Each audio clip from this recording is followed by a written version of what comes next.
Hello, എല്ലാവർക്കും സുഖമല്ലേ? ഞാനിവിടെ സുഖമായിട്ടിരിക്കുന്നു. നിങ്ങളിപ്പോൾ കണ്ടുകൊണ്ടിരിക്കുന്നത് ഗ്ലെൻഫിനൻ വയഡക്റ്റ് ആണ്. സ്കോട്ട്ലൻഡിലെ ഹൈലൻഡ്സിലെ ഗ്ലെൻഫിനൻ പ്രദേശത്ത് സ്ഥിതി ചെയ്യുന്ന ഈ ബ്രിഡ്ജ് 1897 പണി തുടങ്ങി 1901 പണി പൂർത്തിയാക്കിയതാണ്. ഈ ബ്രിഡ്ജിനെ വളരെയധികം ഫേമസ് ആക്കിയത് ഹാരി പോട്ടർ മൂവീസിൽ ഹോഗ്വാർട്സ് എക്സ്പ്രസ് കടന്നു പോകുന്നത് ഈ ഒരു ബ്രിഡ്ജിലൂടെയാണ്. ഇപ്പം ഈ ഒരു ബ്രിഡ്ജിലൂടെ സ്റ്റീം എൻജിൻ റൈഡുകൾ കാണാനായിട്ട് ധാരാളം വിനോദസഞ്ചാരികളാണ് ഇവിടെ എത്തിച്ചേരുന്നത്. അത്രയ്ക്ക് ബ്യൂട്ടിഫുൾ ആയിട്ടുള്ള വ്യൂ ആണ്. നിങ്ങൾ സ്കോട്ട്ലൻഡിലൊക്കെ പോവുകയാണെങ്കിൽ തീർച്ചയായിട്ടും മസ്റ്റ് വിസിറ്റ് പ്ലേസ് ആണ്. തീർച്ചയായിട്ടും ഇവിടെ പോകണം. അത്രയ്ക്ക് അടിപൊളി വ്യൂ ആണ് കേട്ടോ. പിന്നെ നിങ്ങൾ സ്കോട്ട്ലൻഡിൽ പോയിട്ട് സ്റ്റീം എൻജിൻ റൈഡുകൾ എടുക്കുകയാണെങ്കിൽ ഫ്രം ഫോർട്ട് വില്യം ടു മലായിക്ക് നിങ്ങൾ ഈ ഒരു ബ്രിഡ്ജിലൂടെയാണ് പാസ് ചെയ്ത് പോകുന്നത്.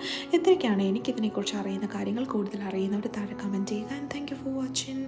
ബൈ.